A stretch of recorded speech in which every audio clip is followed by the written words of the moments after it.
शिव चर्चा के फूल बरसादा भोला, शिव चर्चा के फूल बरसादा, शिव चर्चा के फूल बरसादा भोला, शिव चर्चा के फूल बरसादा। शिवाजी पहनेले कन के कुंडलवा, शिवाजी पहनेले कन के कुंडलवा, अरे गौरा के झुमका मंगादा भोला, शिव चर्चा के फूल बरसादा। अरे गौरा के झुमका मंगादा भोला, शिव चर्चा के फूल बरसादा। शिवाजी पहनेले सर्पा के मालावा, शिवाजी पहनेले सर्पा के मालावा, अरे गौरा के हरवा मंगादा भोला, शिव चर्चा के फूल बरसादा। अरे गौरा के हरवा पहनादा भोला, शिव चर्चा के फूल बरसादा।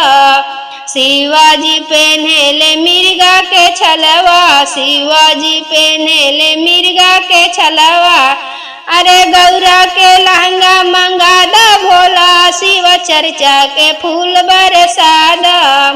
अरे गौरा के लहंगा मंगादा भोला, शिव चर्चा के फूल बरसादा।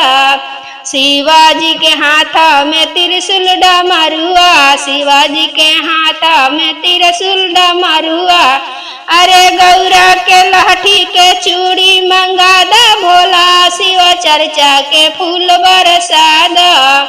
अरे गौरा के लाठी के चूड़ी मंगादा भोला, शिव चर्चा के फूल बरसादा।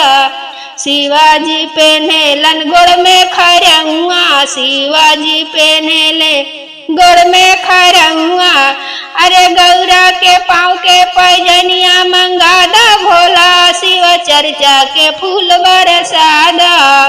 अरे गौरा के पाँव के पैजनिया मंगादा भोला, शिव चर्चा के फूल बरसादा। शिव चर्चा के फूल बरसादा भोला, शिव चर्चा के फूल बरसादा।